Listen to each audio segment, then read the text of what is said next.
October 6, 1951, a silver fighter appears over North Korea, moving at 668 miles per hour, faster than anything in the American arsenal. The pilot isn't Russian, he's German, and in the next 11 minutes, he's going to prove that Stalin's most advanced interceptor has a fatal flaw the Soviets never discovered. The Americans called them honchos, MiG-15s flown by Soviet aces disguised in North Korean markings. 112 UN aircraft lost to these pilots in 10 months. 0 confirmed Soviet losses until today. The maintenance crew will count the bullet strikes on the MiG's wreckage. 187 rounds connected. The pilot who fired them learned to fight at 40,000 feet over Stalingrad, but he was on the other side back then. Lieutenant Colonel Heinz Bär, call sign Pritzel, leads 4 F-86 Sabres from the 334th Fighter Interceptor Squadron. Fuel state, 35 minutes remaining. Altitude, 41,000 feet, high enough that the horizon curves visibly,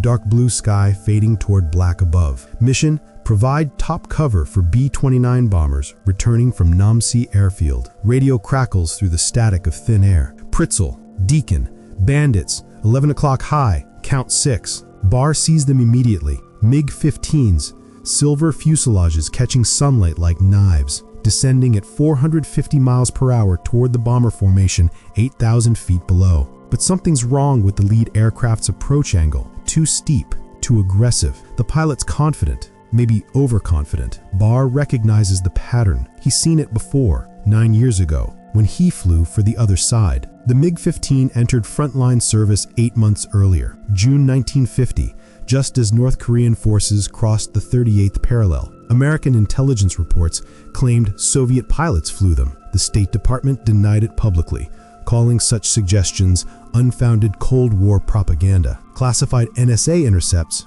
proved otherwise. Russian voices on supposedly North Korean radio frequencies. Tactical call signs matching Soviet Air Force conventions. Stalin's 64th Aviation Corps operating from Antung Air Base just across the Yalu River in Chinese Manchuria. Officially neutral territory, practically a Soviet military installation. This story stayed locked in classified Pentagon archives for 42 years. The State Department couldn't admit that a former Luftwaffe pilot, a man who fought against America 3 years earlier, was now flying American jets in combat against Soviet aces. The geopolitical implications were too complex. How do you explain hiring the enemy to fight your new enemy? To understand what happened at 41,000 feet that October morning, and why it changed jet combat doctrine for the next 70 years, we need to go back to a farmhouse outside Leipzig, where a 15-year-old boy watched biplanes and wondered about lift coefficients. Heinz Bär grew up in a landscape of wheat fields and medieval church spires. His father, Wilhelm Bär, operated a flour mill inherited from his father. 4 generations of practical engineering, water wheels and grain elevators. Machinery that worked, or didn't, based on mathematics, not opinion. Heinz spent childhood afternoons in the mill, learning how tolerances mattered. A bearing 1 millimeter out of alignment meant catastrophic failure. His father taught him, machines don't forgive mistakes, they just break. At age 13, Bär watched a Fokker D-7 crop dusting a nearby wheat field. The biplane banked steeply between 2 hills, wings vertical, engine roaring. Heinz noticed something. The pilot led his turns, banking before reaching the hillside, not at it. Anticipation, not reaction. He asked his father, why does the pilot turn before the hill? Wilhelm thought for a moment, because by the time you see the danger, it's too late to avoid it. He's calculating where he'll be, not where he is. That answer shaped everything that followed. At 15, Bär took his first glider lesson using money earned loading grain trucks at his father's mill. Cost, 8 Reichsmarks, roughly 2 weeks' wages. Duration, 6 minutes. He recorded it in a notebook with engineering precision. Takeoff, 0947 hours.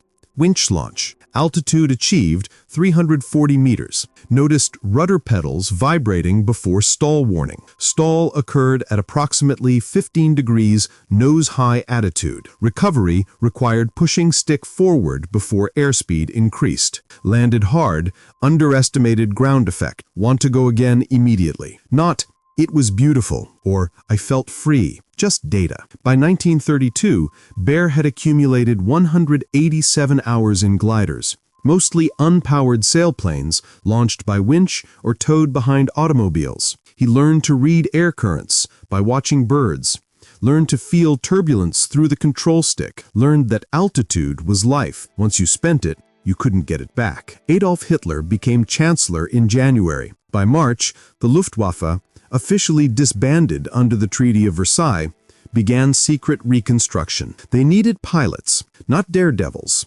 methodical technicians who understood aerodynamics. Bär fit perfectly.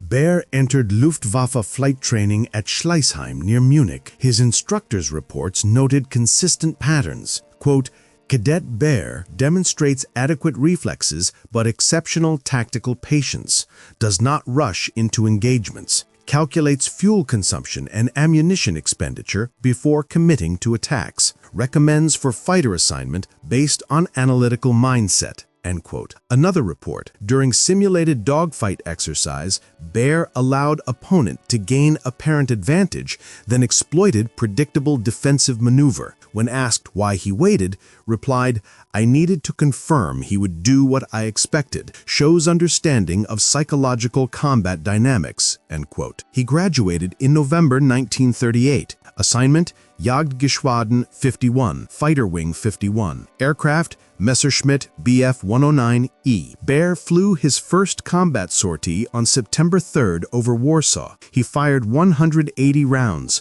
hit nothing, returned to base furious with himself. That night, he calculated closing speeds, deflection angles, bullet time of flight. He realized he'd aimed where the enemy was, not where the enemy would be when bullets arrived. 3 days later, he shot down his first aircraft, a Polish PZL P-11 fighter. He fired 60 rounds, 14 connected. The Polish pilot survived, parachuting safely. Bär noted in his logbook, "Better calculation, still inefficient ammunition use." End quote. The Wehrmacht swept through France in 6 weeks. Bär flew 47 combat missions. He shot down 7 aircraft, 3 French Morane-Saulnier fighters, 2 Curtiss Hawk 75s, 2 British Hurricanes. Average ammunition expenditure per kill, 89 rounds.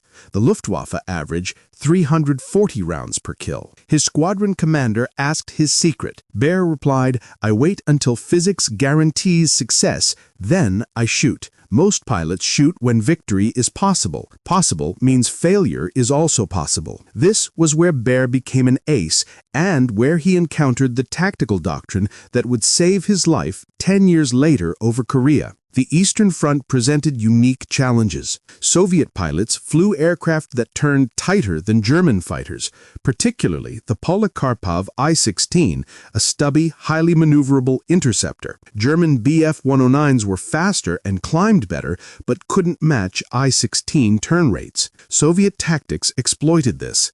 They'd force German fighters into turning dogfights at lower altitudes where maneuverability mattered more than speed. Many German pilots died trying to outturn them. Bär refused to fight that way. Instead, he used vertical maneuvers. When Soviet fighters tried forcing turning fights, Bär would pull into vertical climbs, trade speed for altitude, then dive back with energy advantage. The I-16 couldn't follow into the vertical. Its engine lacked the power. By December 1941, Bär had 90 confirmed victories over Russia. The Luftwaffe promoted him to Staffelkapitän, squadron leader. He was 28 years old. Bär flew 1,000 combat sorties over 4 years. He was shot down 18 times. Each time, he survived through understanding structural engineering. After his third shootdown, he studied Bf-109 crash reports. He noticed patterns. When the aircraft hit nose first, the engine crushed backward into the cockpit, killing the pilot. When it hit tail first or belly first, the The cockpit usually survived intact. From that point forward, whenever his aircraft sustained fatal damage, Bär manipulated the crash attitude. He'd pull up to bleed speed, then push the nose down at the last moment to ensure tail or belly impact. It sounds simple. Under combat stress, with systems failing and the ground approaching at 200 miles per hour, it required extraordinary composure. He walked away from crashes that killed other pilots. Bär's final wartime statistics: 220 confirmed aerial victories, 16th highest scoring ace in history, 18 times shot down, 1,000 combat sorties. He surrendered to American forces in Bavaria. They detained him briefly at a holding facility near Munich, verified he'd committed no war crimes. His record showed only aerial combat, no ground attacks on civilians, no participation in atrocities, then released him in August 1945. He returned to Sommerfeld. The mill was intact but empty. His father had died in 1944. Heinz sold it and moved to Bavaria, where he began working as a charter pilot, flying businessmen and cargo in converted Luftwaffe training aircraft. He described these years later as flying in circles. Charter work paid bills, but provided no satisfaction. He missed high-altitude flight, missed the clarity of combat, missed the technical challenges. In March 1950, he applied to several commercial airlines.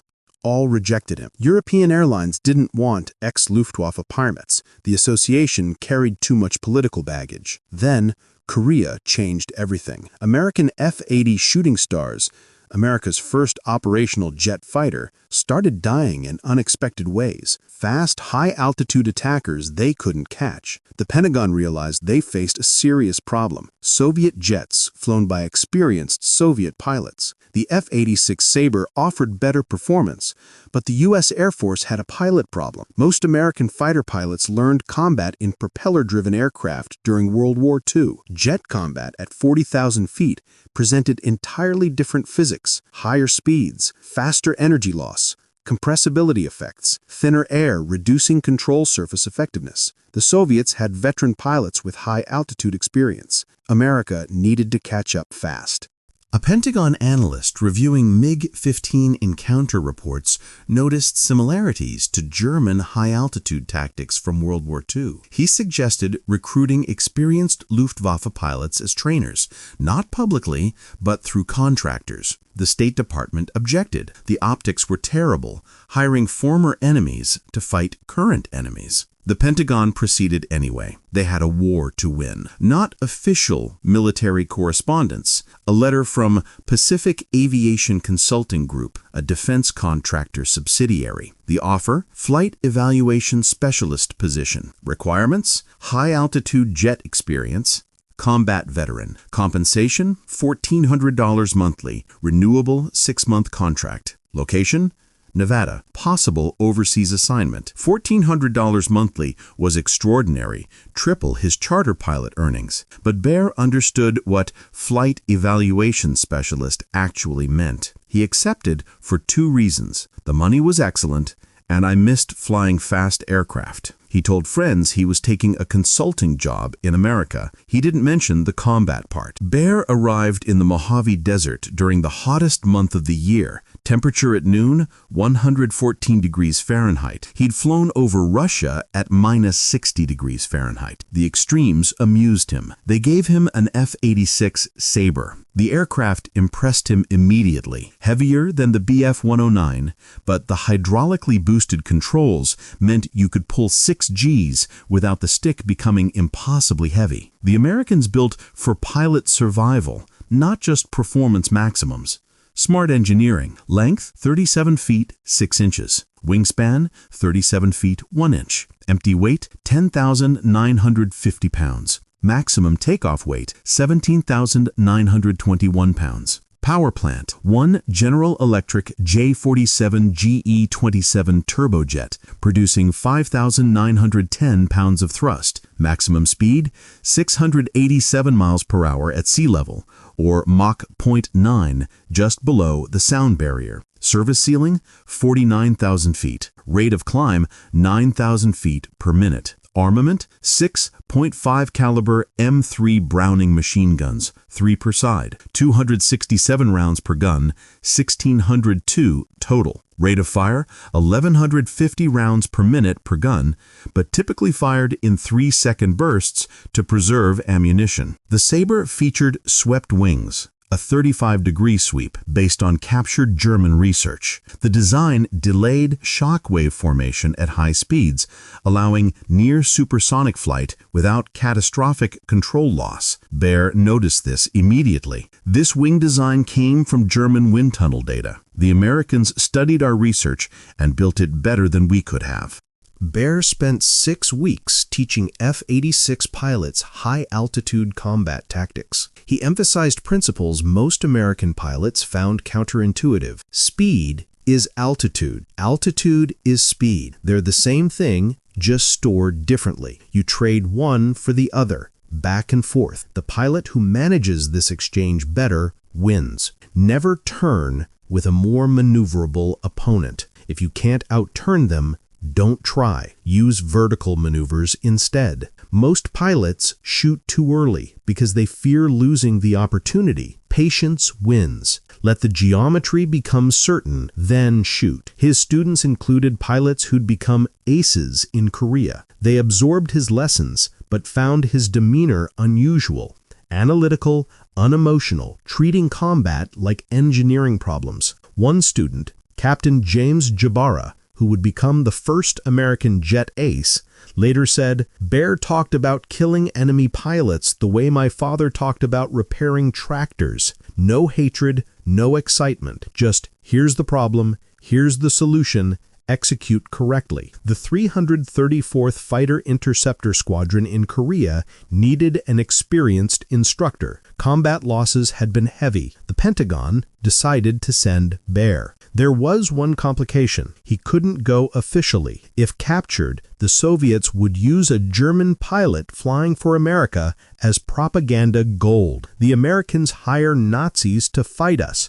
Regardless of whether Bär had any Nazi affiliation, Moscow would claim it. Solution? Give him an American identity. They created complete documentation. Birth certificate: Henry Allen Brown, born March 12, 1918, Pittsburgh, Pennsylvania. Military records showing service in World War II, flying P-47s over Europe, ironically meaning Henry Brown had fought Germans while Heinz Bär was being shot down by Americans. Backstory developed for interrogation resistance.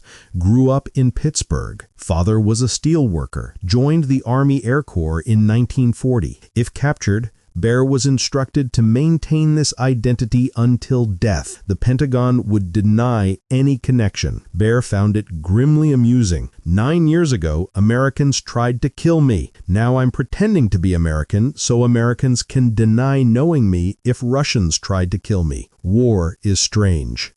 Bär arrived during monsoon season. Rain turned the runway into mud. Temperatures 75 degrees Fahrenheit, humidity near 100%. After the Nevada desert, Korea felt like a sauna. The 334th Fighter Interceptor Squadron flew F-86 Sabres from Kimpo, designated K-14 by the U.S. military. The base sat just outside Seoul, close enough that pilots could hear artillery from the front lines at night. Bär received his assignment: flight instructor and combat evaluator. You'll fly missions to assess tactical doctrine effectiveness. Translation: fight.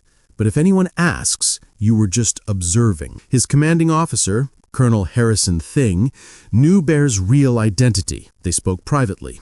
Thing said, "I don't care what you did in the last war. I care about this war. We're losing pilots to MiGs at an unacceptable rate. Can you help?" Bär said, "MiG-15 climbs faster than the Sabre, turns tighter. Soviet pilots use this. They climb high, dive, shoot, climb again. American pilots try to follow the climb. Physics prevents this. So what do we do?" Bär said, Stop trying to climb with them. Use vertical maneuvers to force them into a different fight. Make them react to us instead of us reacting to them. Can you show my pilots how? Bär said, "That's why I'm here." Bär flew reconnaissance missions for 5 weeks. Studying MiG-15 tactics, he observed 23 separate engagements without firing his guns once, just watching, analyzing, calculating. He noticed patterns Soviet pilots repeated consistently. 1. They always attacked from high altitude. 2. They always climbed after attacks,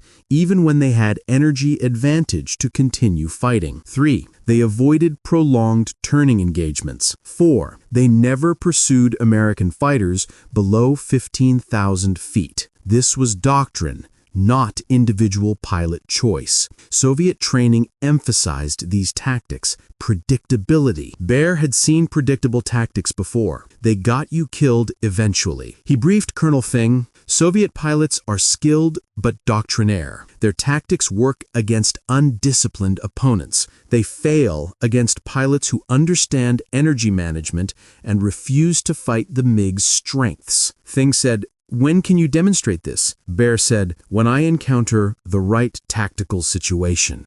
Lieutenant Russell Brown, no relation to Bär's alias, described his first MiG-15 encounter in a classified debrief. 6 F-80s escorting B-29s at 25,000 feet. Radar warning. Bandits inbound. We looked up. Nothing. Then tracers came through our formation from above. I saw one F-80 explode. Just disintegrate. I pulled hard left. The MiG that shot him was already gone, climbing back to altitude. I tried to follow. My F-80 couldn't climb fast enough. He disappeared. This happened repeatedly. MiG-15s appeared above American formations, dove, fired, climbed away. American fighters couldn't catch them ascending and couldn't avoid them descending. The Pentagon needed to understand what they faced. Designers Artem Mikoyan and Mikhail Gurevich received a specific requirement from Stalin in 1946. Build an interceptor that can destroy American B-29 bombers at high altitude. Cost is irrelevant. Speed is essential. They built the I-310 prototype, which became the MiG-15. Length 33 feet 2 inches. Wingspan 33 feet 1 inch. Empty weight 8,115 pounds. 2,800 pounds lighter than the F-86. Power plant, 1 Klimov VK-1 turbojet, producing 5,950 pounds of thrust. The engine was a reverse-engineered Rolls-Royce Nene. The British had sold jet engine technology to the Soviets in 1946, one of history's greatest strategic blunders. Maximum speed, 668 miles per hour at sea level. Service ceiling, 50,850 feet, 1,850 feet higher than the F-86. Rate of climb, 9,840 feet per minute, 840 feet per minute faster than the Sabre. The numbers mattered. In a climbing fight, the MiG gained altitude faster. In a dive, both aircraft approached similar speeds, but the MiG could climb away afterward. The Sabre couldn't. One 37mm Noodleman N-37 cannon, 40 rounds, 900 rounds per minute rate of fire. Each shell weighed 1.4 pounds and contained 49 grams of high explosive. A single hit could tear off a B-29's wing. Two 23mm Noodleman Richter NR-23 cannons, 80 rounds each, 800 rounds per minute rate of fire. Lighter than the 37mm, but still devastating. Total ammunition, 200 rounds. Compare to the F-86's 1,602 rounds. The MiG carried far less ammunition because Soviet doctrine expected bomber interceptions to require only short firing passes. Kill quickly, disengage, return to base. Wing loading, aircraft weight divided by wing area, determines turn performance. Lower wing loading means tighter turns. F-86 wing loading, 47.2 pounds per square foot. MiG-15 wing loading, 38.4 pounds per square foot. The MiG turned tighter, especially at high altitudes where thin air reduced control surface effectiveness. But wing loading created a hidden vulnerability. The lighter wing meant less structural strength. The MiG's airframe couldn't handle extreme G-forces the same way the Sabre could. Soviet pilots received strict instructions: never exceed 6.5 Gs. Above that, wings might fail. American pilots could pull 8 Gs safely. This mattered more than it initially appeared. Between the MiG-15's introduction and Bär's arrival in Korea, MiG-15s shot down 112 UN aircraft, 73 American, 27 British, 12 other Allied nations. Confirmed UN kills of Soviet-flown MiG-15s, 0. American pilots shot down North Korean-piloted MiG-15s, less experienced pilots in the same aircraft. But the honchos, Soviet aces flying from Antong Air Base, remained untouchable. These weren't North Korean conscripts learning to fly. They were Soviet Air Force veterans with extensive combat experience from World War II. Many had 20 to 40 confirmed victories against German aircraft over the Eastern Front. They flew from Antong Air Base in Manchuria, Chinese territory. According to international law and U.S. policy, American aircraft couldn't strike bases in China. Truman feared escalating the war into World War III. This gave Soviet pilots sanctuary. They'd fly from Antong, cross the Yalu River into North Korea, attack American formations, then flee back across the river. American pilots called this area MiG Alley, the northwestern corner of North Korea where Soviet fighters hunted. Soviet pilots wore Chinese or North Korean uniforms. If shot down over North Korea, they carried forged identification papers. If captured, Moscow would deny they existed. If killed, their families received death benefits but no public acknowledgement of their service. Radio intercepts proved their nationality. NSA listening posts in South Korea and Japan recorded Russian voices. Группа за мной, американские бомбардировщики впереди, or Group, follow me, American bombers ahead. The State Department called such intercepts inconclusive. They couldn't publicly admit Soviet involvement without acknowledging the war had become a U.S.-Soviet conflict, which would demand congressional declarations and NATO Article 5 considerations. So officially, the honchos didn't exist. Unofficially, they were winning. Soviet MiG-15 doctrine followed consistent patterns. 1. Maintain altitude superiority. Patrol at 40 to 45,000 feet above typical American formation altitudes. 2. Attack from above. Dive through American formations, fire short bursts, then continue diving. 3. Climb to reset. Use superior climb rate to regain altitude, reset for another attack. 4. Never engage in prolonged dogfights. Minimize time in enemy engagement range. This doctrine worked brilliantly against undisciplined opponents. American F-80 pilots trained in World War II propeller aircraft tactics tried to turn fight MiGs. The MiGs turned tighter. Americans died. Even F-86 pilots initially struggled. They had better aircraft than F-80 pilots, but similar tactical thinking. When MiGs climbed away, Sabres tried following. Physics prevented success. The MiG climbed 840 feet per minute faster. By the time the Sabre reached 45,000 feet, the MiG was at 50,000 feet, resetting for another dive attack. In 1943, American P-47 Thunderbolt pilots used nearly identical tactics against German Bf-109s and FW-190s over Europe. Maintain altitude advantage, dive, fire, climb back to safety using superior American engine power. German pilots who tried following P-47s into climbs died. Their engines couldn't match American power-to-weight ratios at high altitude. German pilots who survived learned different tactics. Heinz Bär was one of them. He recognized the pattern immediately when he studied MiG-15 gun camera footage in Nevada. This is exactly what Americans did to us in 1943. The aircraft are different, but the physics are identical. Colonel Thing asked, "How did you counter it?" Bär smiled slightly. "We stopped trying to outclimb them. We forced them into vertical fights where momentum mattered more than engine power. We used geometry instead of horsepower." Thing asked, "Can that work against MiGs?" Bär smiled slightly. We're about to find out. Bär noticed something in combat reports that American intelligence analysts missed. When MiG-15s broke off engagements, they always climbed. Always. Even when they had energy advantage and could continue fighting safely, they climbed. This wasn't tactical flexibility. This was rigid doctrine. Doctrine creates predictability. Predictability creates vulnerability. Bär understood something Soviet training officers didn't. If you can predict an opponent's response, you can position yourself to exploit it before they even make the move. Soviet pilots were trained to climb after attacks. They would climb after attacks. This was certain. The question was, how do you exploit certain behavior? Bär stands before a wall-mounted map of northwestern North Korea. 4 pilots attend. First Lieutenant Bill Cowan,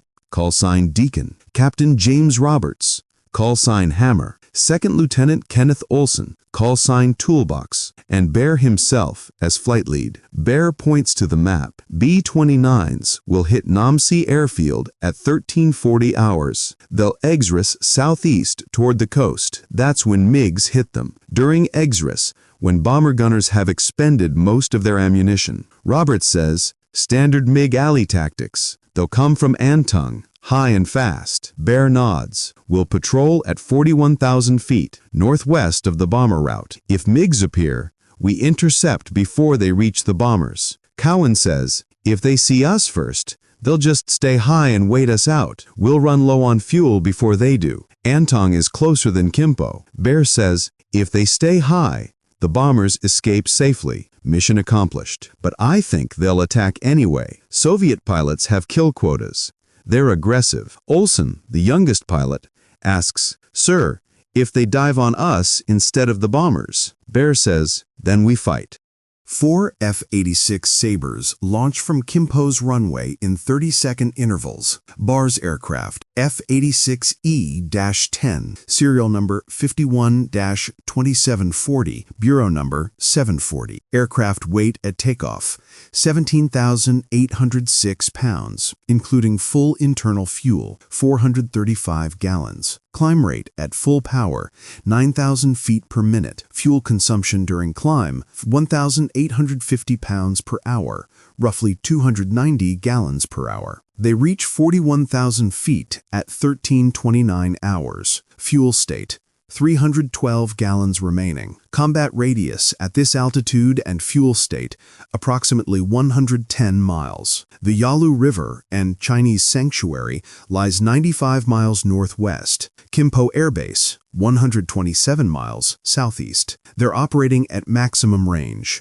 No loitering time. 4 Sabres fly in Finger 4 formation, a German tactical innovation from WW2 that Americans adopted. Each pilot covers his wingman. No aircraft flies directly behind another, preventing the formation from being surprised from behind. Bär leads. Cowan flies 500 feet to his right and slightly behind. Roberts flies 500 feet to Bär's left. Olson protects Roberts' left flank. Altitude, 41,000 feet. Temperature, -56 degrees F. At this altitude, cockpit pressurization maintains survivable conditions, but pilots still wear oxygen masks. Breathing requires conscious effort. The air is thin enough that unconsciousness from hypoxia can occur within 15 to 20 seconds if oxygen supply fails. Visibility, 60 miles. The sky above is deep blue fading toward black. They're high enough that atmospheric density has dropped significantly. Below, North Korea spreads like a brown and green topographical map. Rivers shine silver. Villages appear as small geometric patterns. Bär scans the horizon systematically. Left to right, 3 seconds per sector. Then repeat. He learned this from his first squadron commander in 1939. Your eyes can miss something in one scan, but catch it in the next. Never stop scanning. Radio call from the bomber formation. 8,000 feet below. Thunder lead to all fighters. We're egressing on course 135. Negative enemy contact so far. The B-29s have just bombed Namsi Airfield. Now they're vulnerable. Turning southeast toward the coast, descending gradually, their gunners' ammunition expended on the target. This is when MiGs usually attack. Pritzel, Deacon, bandits, 11 o'clock high, count 6, range approximately 12 miles. Bär looks left and up. At first, nothing. Then he sees the tiny silver flashes catching sunlight. MiG-15s descending from 43,000 feet. They're in 2 flights of 3 aircraft each, lead element descending toward the B-29s, trail element holding high. Covering force in case fighters intervene. Bär calculates instantly. MiG altitude, 43,000 feet. MiG descending speed, approximately 450 miles per hour. Distance to B-29 formation, 6 miles. Time until MiGs reach bombers, 48 seconds. Too slow. The MiGs will reach the bombers first, unless the Sabres dive to increase speed. Bär keys the radio. All Sabres, check weapons hot. We're diving to intercept. Stay visual on your wingman. He pushes the stick forward. The F-86's nose drops. Airspeed increases, 420 miles per hour, 480, 540. G-forces decrease as they enter the dive. Negative Gs, actual. Bär feels himself pressing against his seat straps. Loose objects in the cockpit float briefly. His stomach rises uncomfortably. The sensation of falling. Altitude, 38,000 feet. Airspeed, 590 miles per hour. The MiGs are visible now. Distinct aircraft shapes, not just reflections. Swept wings, bubble canopies, silver paint with red stars. The lead MiG element hasn't seen them yet. Target fixation, focused on the bombers. Bär selects the lead MiG. Range, 4,000 feet. Still too far for accurate fire. He needs 1,200 feet or less. Closure rate, 1,040 miles per hour. Distance closing at 1,527 feet per second. Time to optimal firing range, 1.8 seconds. The lead MiG opens fire. Bär sees 37mm tracers. Bright orange streaks arcing toward a B-29. One shell connects with the bomber's right inboard engine. The engine explodes in a fireball of burning fuel and shredded metal. Range, 1,150 feet. Perfect. Bär centers the gunsight pipper on the MiG's fuselage, leads slightly for deflection, and squeezes the trigger. All 6 .50 caliber Brownings fire simultaneously. The F-86 shudders. Recoil from 6 machine guns firing 1,150 rounds per minute each translates to 115 rounds per second, 6,900 rounds per minute total. But Bär's trigger discipline keeps the burst short. 3 seconds, 345 rounds fired. Ammunition remaining, 1,257 rounds. Tracers stream toward the MiG. 57 rounds connect. The MiG's tail section erupts in sparks and aluminum fragments. A piece of the rudder tears away, tumbling through the air. The Soviet pilot reacts immediately, exactly as Bär had predicted. He pulls up hard, breaking off the attack on the bomber, climbing to escape. Standard doctrine. Gain altitude, reset, attack again. But Bär anticipated exactly this response.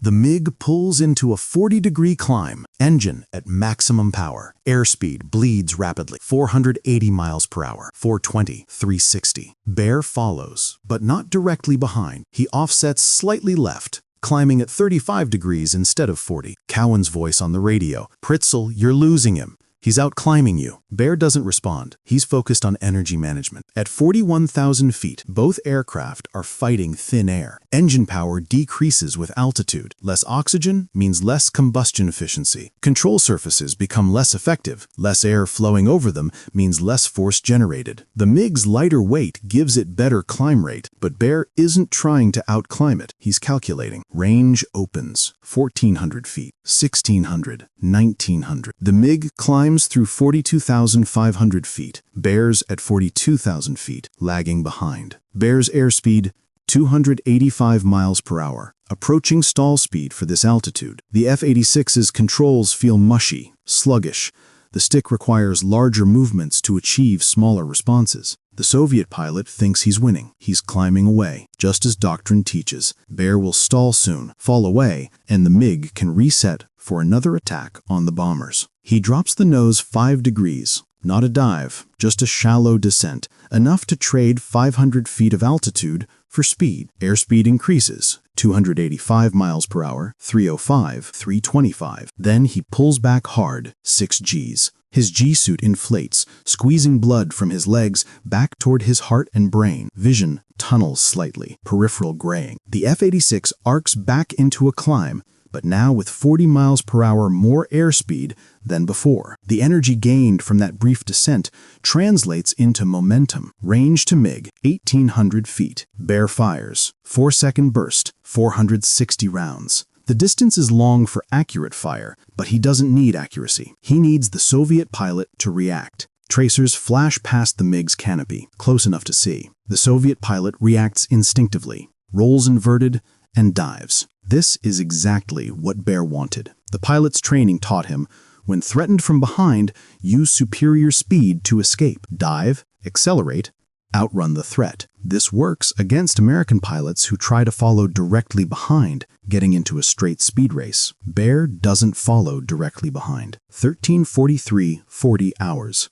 Bär uses geometry. The MiG dives at 30 degrees. Bär pulls into a vertical climb, nearly straight up. For 3 seconds, he's pointing at the sky. Airspeed bleeding, 310 miles per hour, 270, 230. The Sabre hangs in the air, balanced on engine thrust and momentum. Inside the cockpit, Bär feels momentarily weightless. Then he rolls inverted at the top of the climb and pulls the nose down. Now he's diving, but from 1,000 feet higher than the MiG, and at a steeper angle. Gravity accelerates him faster. This is what German pilots called schräger Musik, slanting music, a reference to jazz. You don't chase the opponent. You use vertical geometry to place yourself above them, then let gravity help you close the distance.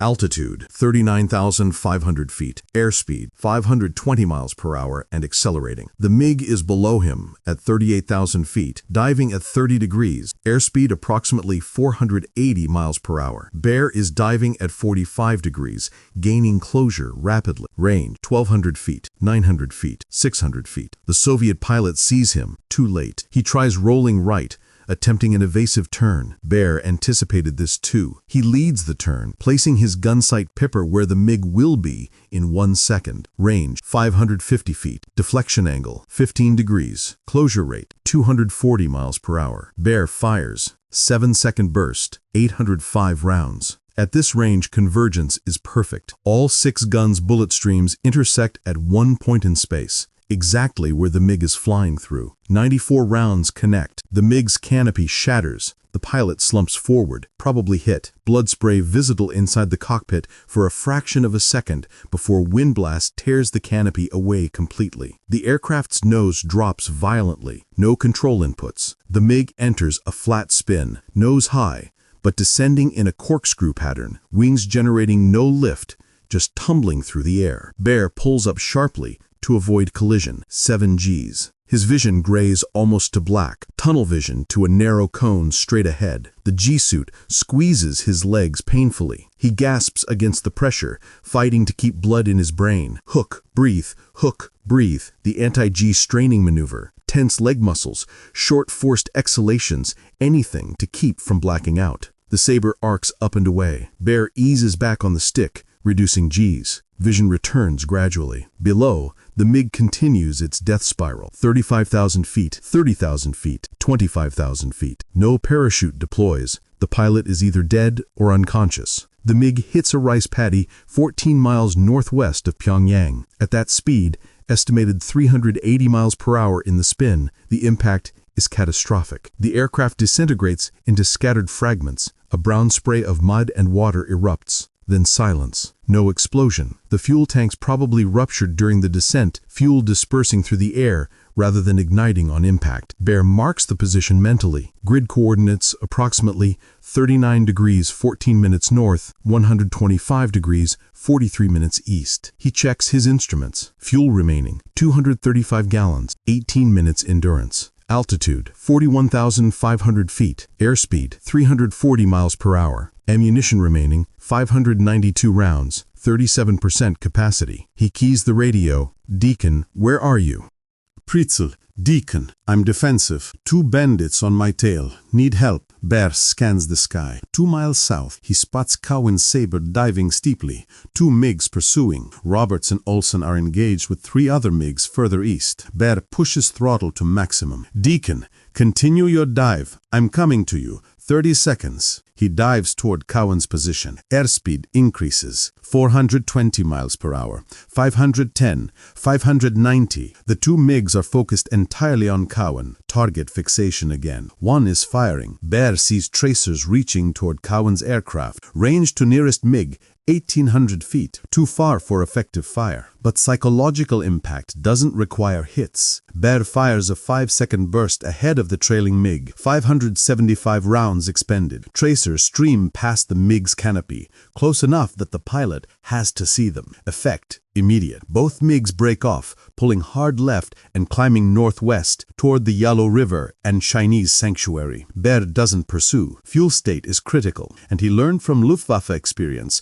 don't chase a fleeing enemy into their territory. That's how you get ambushed. All Sabres, form on me, with going home. 4 F-86s rejoin in loose formation. Visual inspection time. Cowan's aircraft. 7 holes visible in the left wing, 2 in the rear fuselage. Hydraulic fluid streaming from one impact point. Roberts' aircraft. 5 holes, all in the tail section. No fluid leaks. Lucky misses. Olsen's aircraft. Undamaged. Bär's aircraft, 11 hits he didn't notice during combat. Adrenaline and focus eliminated pain and vibration awareness. They set course 145 degrees, direct to Kimpo. Distance 127 miles. Fuel state 17 minutes average across the flight. No reserve. If headwinds slow them or they encounter more MiGs, someone's walking home. Cowan's voice shaky with post-combat adrenaline. Pritzel, that was Jesus. How did you predict he'd dive? Bär, Soviet doctrine is predictable. When threatened, they climb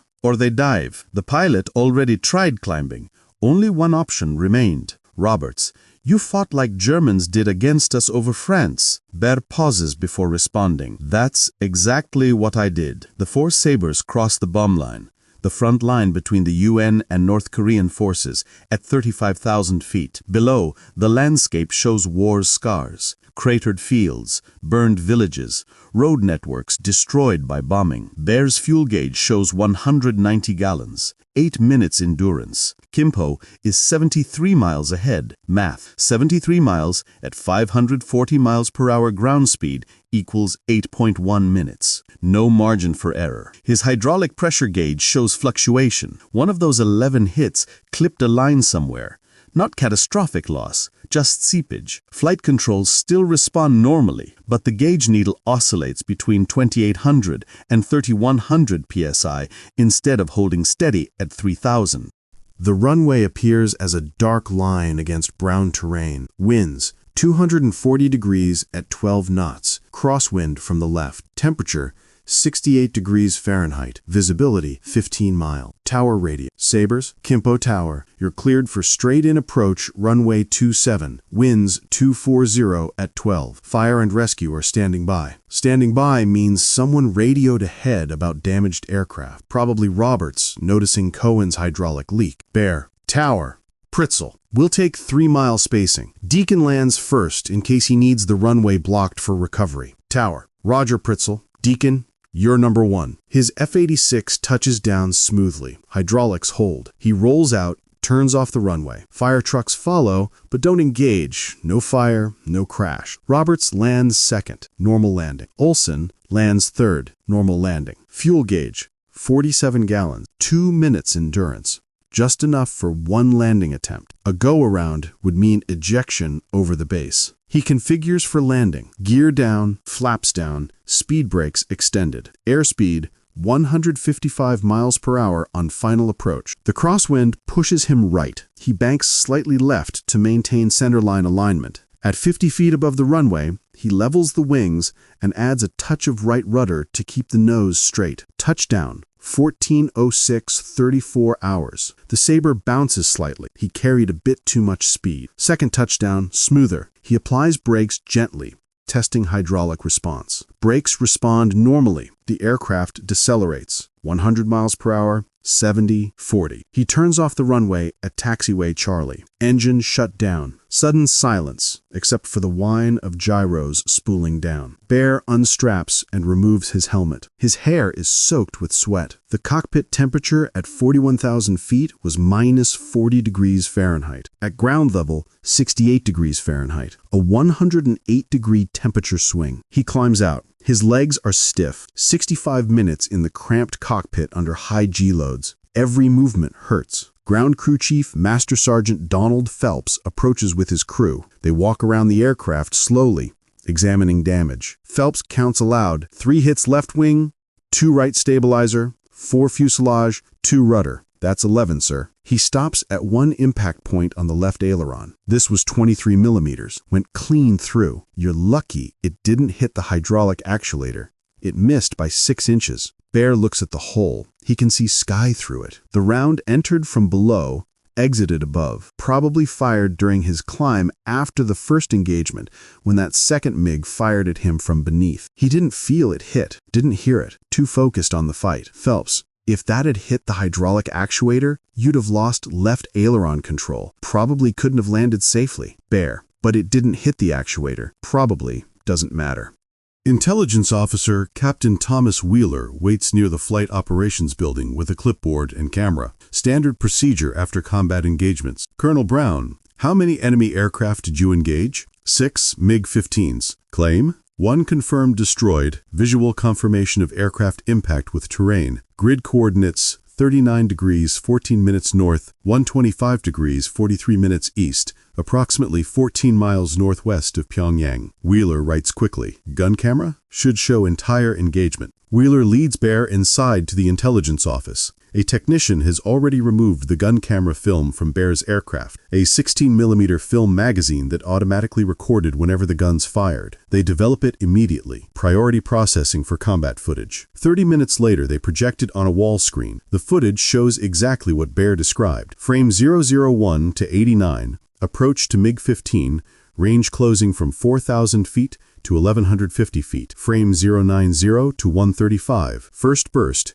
hits visible on MiG tail section, rudder damage. Frame 136 to 284, MiG climbs, Bär follows, range opens. Frames 285 to 412, Bär's vertical maneuver, dive from above. Frames 413 to 587, final approach and firing solution, MiG canopy shatters, aircraft enters flat spin. Frames 588 to 643, MiG descending in uncontrolled spin. Wheeler freezes frame 520, clearest view of the MiG's markings. The tail number is visible, 41-26015. He points to the serial number format. These aren't North Korean markings. This is Soviet production numbering. Bär leans closer. That confirms Soviet Air Force. An Army intelligence colonel enters the room. His name tag reads Morrison. He's Army G2, intelligence staff, attached to 5th Air Force headquarters. His presence means this goes beyond squadron-level interest. Morrison watches the film twice without speaking. When it ends, he turns to the assembled officers.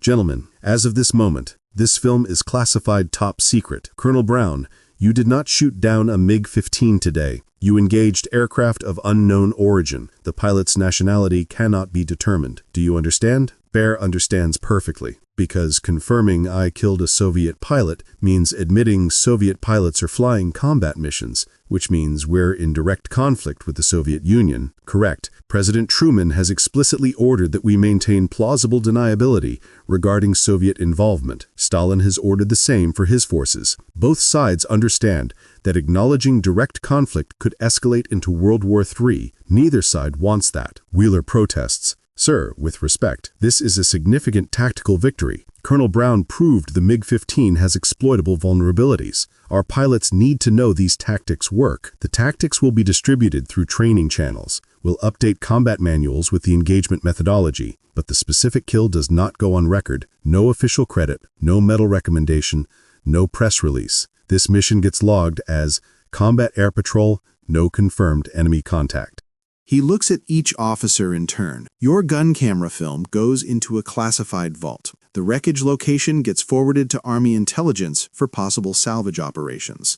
But publicly, we didn't locate any wreckage. Colonel Brown's name appears nowhere in connection with this event. If anyone asks, today's mission was uneventful. Clear? Everyone nods except Bär, who simply says, clear. Morrison turns to leave, then pauses. Colonel, off the record, that was exceptional flying. Your tactics demonstration will save American lives. That matters more than official credit. After Morrison leaves, Wheeler looks at Bär. This is bullshit, sir.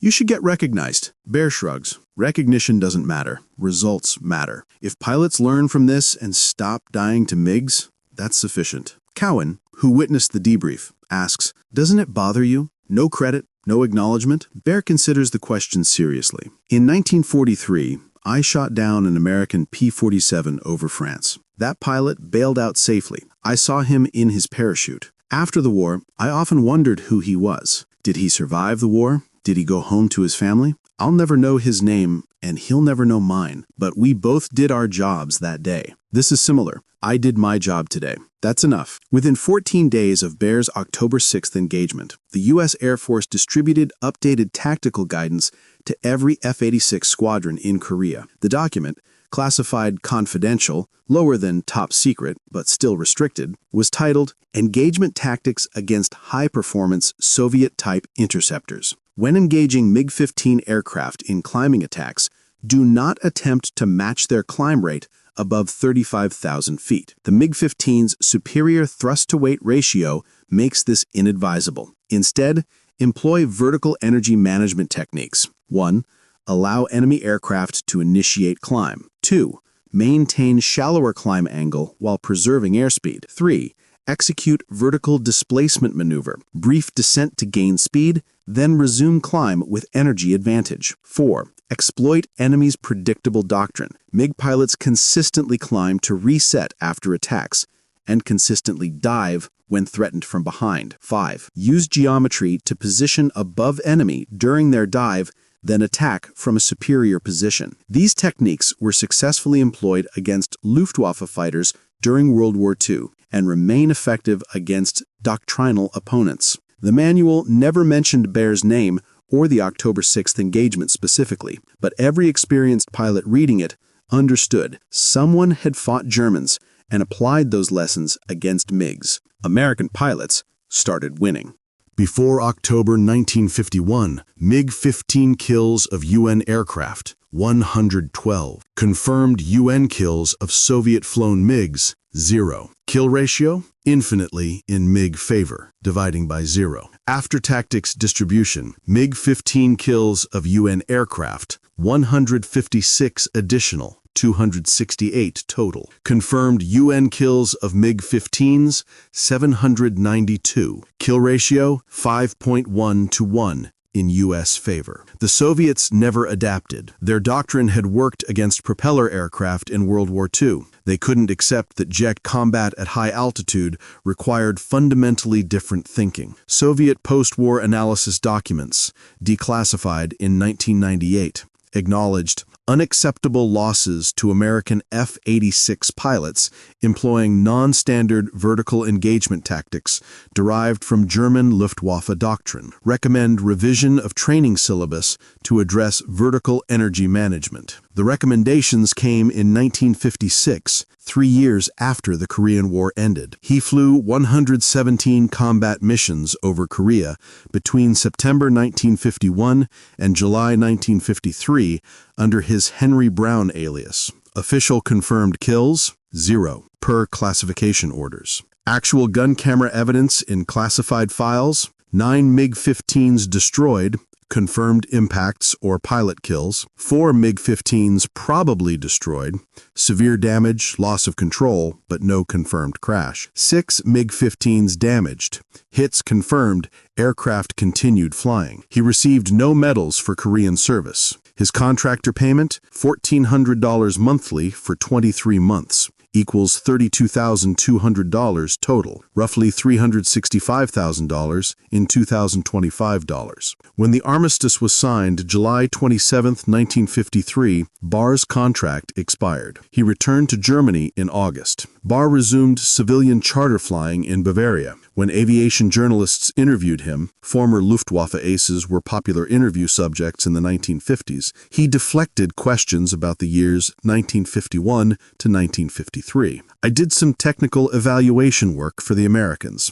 Testing aircraft, boring administrative stuff. He never mentioned Korea. He never mentioned MiGs. In 1955, West Germany began rebuilding its military under NATO auspices. The Bundesluftwaffe, new German Air Force, recruited experienced pilots. They offered Bär a command position. He declined.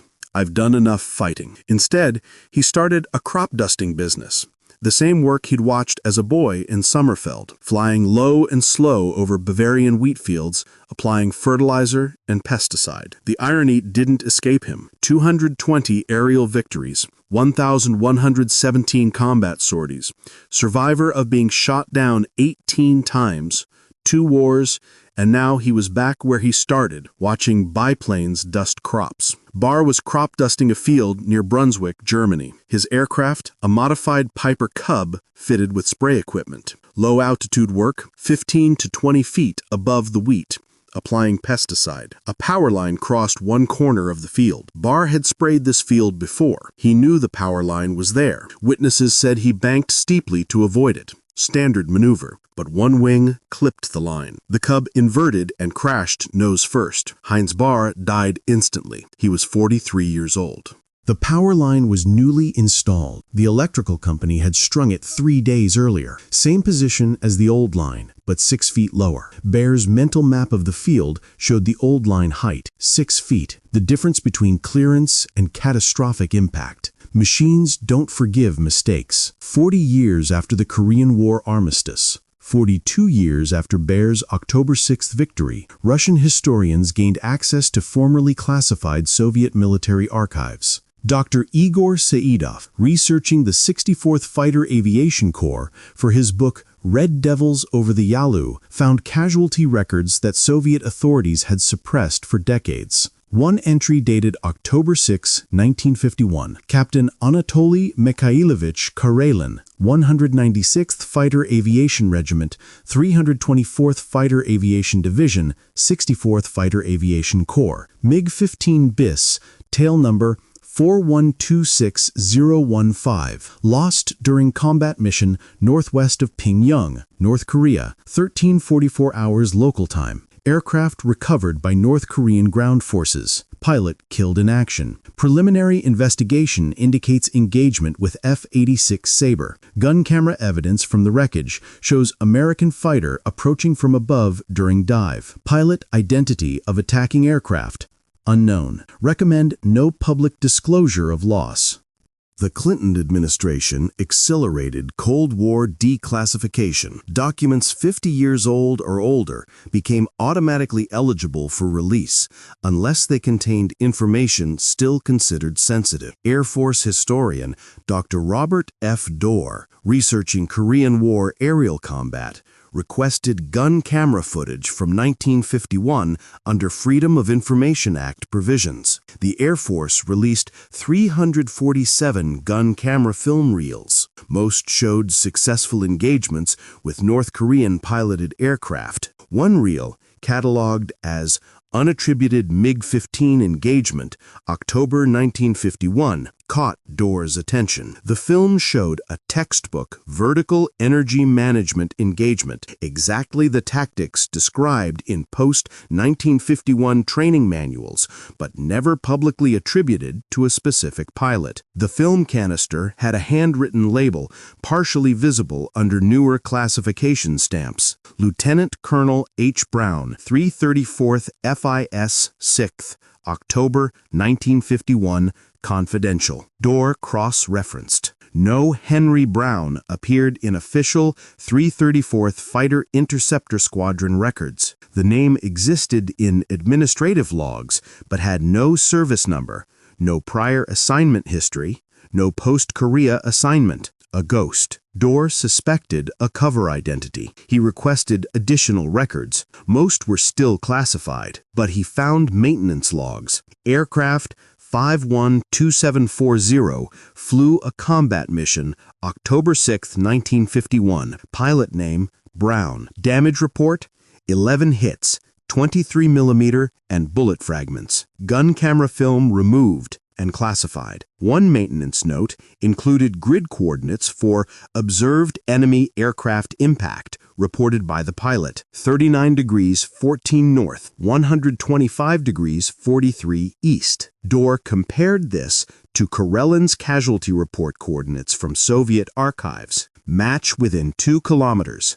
Easily explained by different coordinate systems or observation angle errors. Dor published his findings in Air Force magazine, The Forgotten Victory: How a German Ace Proved the MiG-15 Was Beatable. His article carefully noted, quote, "The pilot's true identity remains classified. However, tactical analysis suggests someone with extensive high-altitude combat experience and knowledge of German World War II vertical fighting techniques. The engagement occurred precisely when the U.S. Air Force began employing German pilots as trainers and consultants." Unquote. Aviation historians immediately suspected Heinz Bär. The timing matched, the tactics matched, the cover name structure, Brown Bear, both mean bear, matched German intelligence tradecraft, but no official confirmation came from the Pentagon. Personnel records from that period remain classified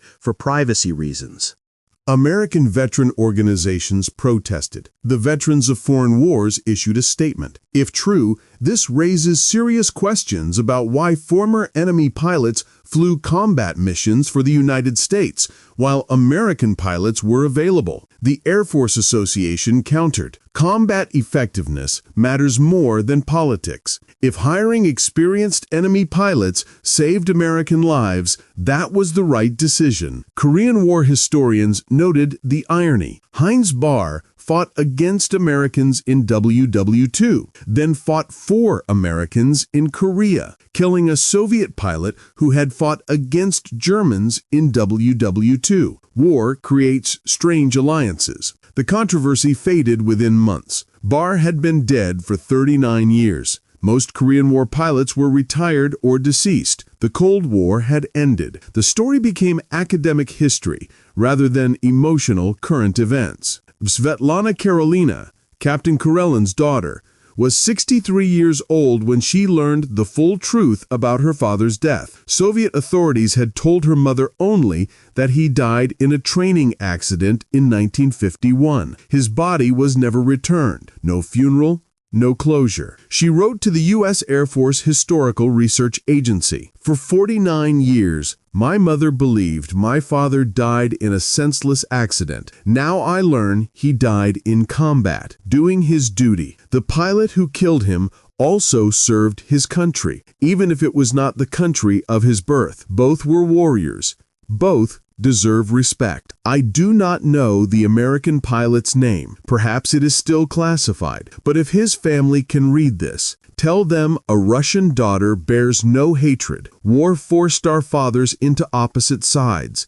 They were both brave men following orders. May they both rest in peace." Aviation History magazine published the letter in July 2000. It remains one of the most moving pieces of correspondence in aviation history archives. The Obama administration's Declassification initiative released remaining Korean War tactical analysis documents. One section, written in December 1952 by the Air Force Tactical Analysis Group, explicitly described the October 6, 1951 engagement. Engagement demonstrates effective exploitation of enemy doctrinal predictability. Pilot employed vertical energy management techniques consistent with German Luftwaffe training, suggesting experienced European theater combat veteran. Recommend incorporating these tactics into standard F-86 training syllabus. Note: pilot's identity remains classified per G2 directive, reference only as experienced consultant pilot.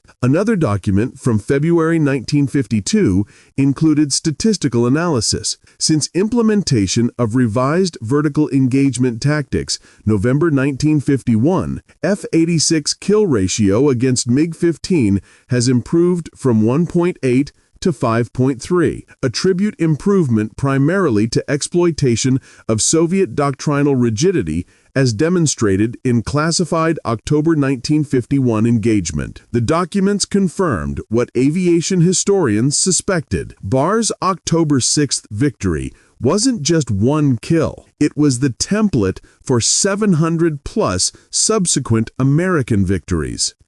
Heinz Bär's F-86 Sabre, serial 512740, destroyed in landing accident December 1952, different pilot, no components survive. Captain Karellin's MiG-15, tail 4126015, wreckage recovered by North Korean forces, October 1951. Soviet records indicate partial return to Antung Air Base for tactical analysis. Current location unknown, presumed scrapped decades ago. Gun camera film, archived at National Museum of the United States Air Force, Wright-Patterson Air Force Base, Ohio. Cataloged as unattributed MiG-15 kill, October 1951. Available to researchers with security clearance. Bär's logbooks, donated to Bundesarchiv, German Federal Archives, by his widow in 1959. Korea entries list Lieutenant Colonel Henry Brown as pilot name. Dates, times, altitudes recorded. Enemy kills, blank. Classified information omitted. Modern U.S. Air Force Fighter Weapons School, the Air Force's equivalent of Navy Top Gun, teaches a basic fighter maneuver scenario called High Aspect Vertical BFM. Every fighter pilot learns it during advanced training. The scenario replicates a specific tactical situation, how to defeat an opponent with superior climb rate using vertical energy management and geometric positioning. Instructors don't mention Heinz Bär's name. The lesson plan references historical German doctrine and Korean War-era tactics development, but the diagram on the instructor's display shows exactly what Bär executed on October 6, 1951. Allow the enemy to climb, offset your climb angle to maintain speed, execute a vertical displacement maneuver, position above the enemy during their predictable dive response, attack from superior position. The scenario is taught at the USAF Fighter Weapons School at Nellis Air Force Base, Nevada, the same base where Bär first flew an F-86 in July 1951. Full circle. Modern air combat training emphasizes a principle Bär understood instinctively. Predictable opponents are defeatable opponents, regardless of equipment superiority. The MiG-15 was technically superior to the F-86 in several metrics: climb rate, ceiling, and turn radius. But Soviet pilots followed rigid doctrine. This predictability became their weakness. American pilots learned to stop fighting the MiG's strengths and instead exploit the pilot's predictability. Technology matters. Tactics matter more. This lesson applied in Vietnam, where American pilots initially struggled against North Vietnamese MiG-17s and MiG-21s using Soviet doctrine. Once the Navy Fighter Weapons School, Top Gun, and Air Force Fighter Weapons School institutionalized flexible tactics over rigid doctrine, kill ratios improved dramatically. The same lesson applied in 1982,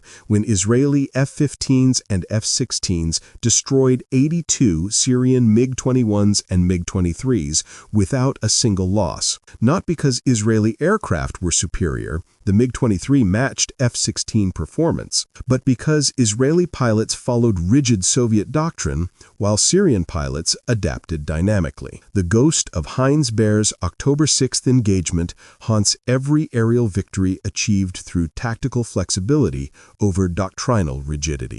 Bär never sought recognition. In a 1955 interview with German aviation magazine Der Adler, he summarized his entire combat philosophy. I flew because I understood aerodynamics. I fought because I understood geometry. Everything else, politics, medals, nationalism, propaganda, that was noise. Aircraft don't care about noise. They only respond to correct inputs. You can be the most patriotic pilot in the world, but if you stall the aircraft, it will fall regardless of your beliefs. Physics is neutral. Combat is applied physics. The pilot who understands this and maintains emotional discipline survives. The pilot who allows emotion to override physics dies. When asked if he felt remorse for the men he killed, Bär thought carefully before answering. I feel sorrow that war existed. I feel sorrow that circumstances forced men into the sky to kill each other. But I don't feel personal guilt. I was a piece on a chessboard, moved by forces beyond my control. So was every pilot I fought. We were all doing jobs we didn't choose, under rules we didn't write. The American pilot I shot down in 1943, I hope he survived. The Russian pilot I killed in 1951, I hope his family found peace. But changing my actions wouldn't have stopped the wars. They would have just killed someone else, or someone else would have killed me. This perspective, clinically detached, emotionally honest, defined Bär throughout his life. He killed 221 plus men, 220 World War II, 9 plus Korea, without hatred, without joy, without pride. Just job completed, return to base, analyzed mistakes, improve for next time. Heinz Bär is buried in Katholische Friedhof, Catholic Cemetery, Braunschweig, Germany. The headstone is simple gray granite. No mention of 220 victories, no mention of 1,117 combat sorties, no mention of 2 wars, 18 times shot down, teaching Americans to beat Soviets. Just pilot. Perhaps that's exactly what he wanted. The complexity reduced to simple truth. He flew aircraft.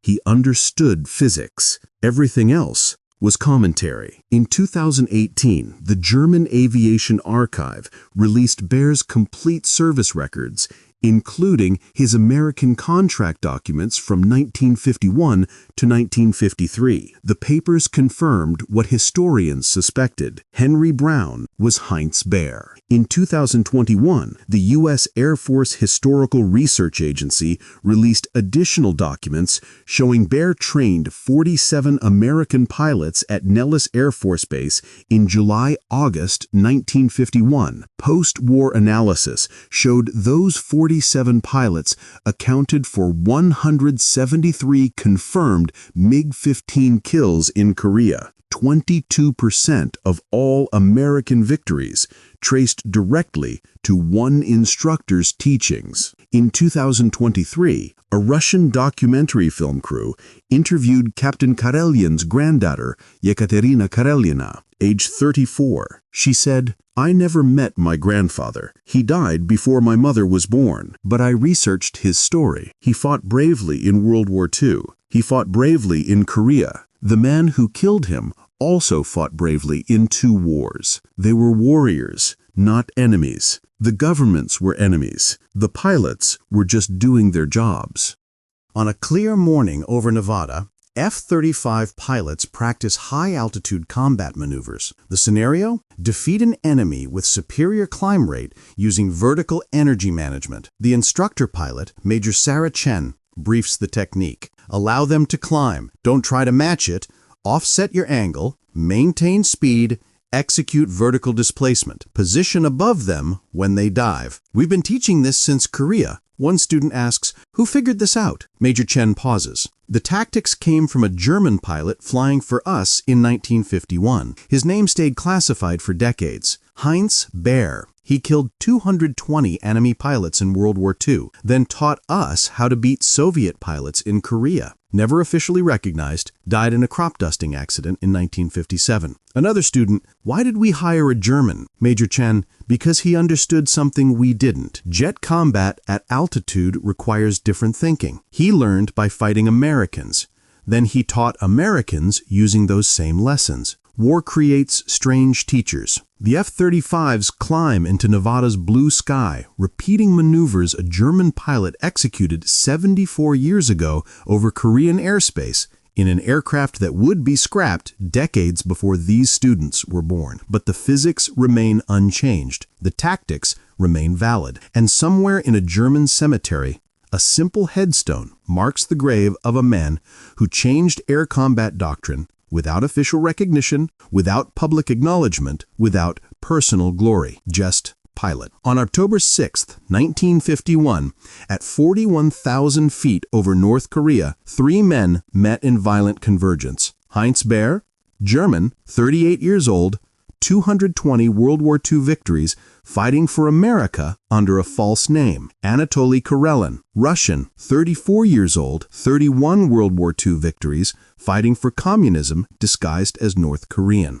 An American F-86 Sabre, designed using captured German research, built in California, flown by a man who fought against America 3 years earlier. 1 man survived, 1 man died. The aircraft returned home with 11 bullet holes. Officially, this never happened. The Pentagon denied it, Moscow denied it. Both governments agreed acknowledging the truth meant acknowledging World War III was closer than anyone wanted to admit. But 700-plus American pilots who survived MiG-15 encounters after October 51 owed their lives to tactics demonstrated that day by a pilot whose name appeared on no official record. Sometimes, the most important victories are the ones nobody can acknowledge. Sometimes, the greatest warriors are the ones history tries to forget. And sometimes, truth takes 74 years to emerge from classified archives, one declassified document at a time. The next video covers Operation Chrome Dome, the classified Cold War mission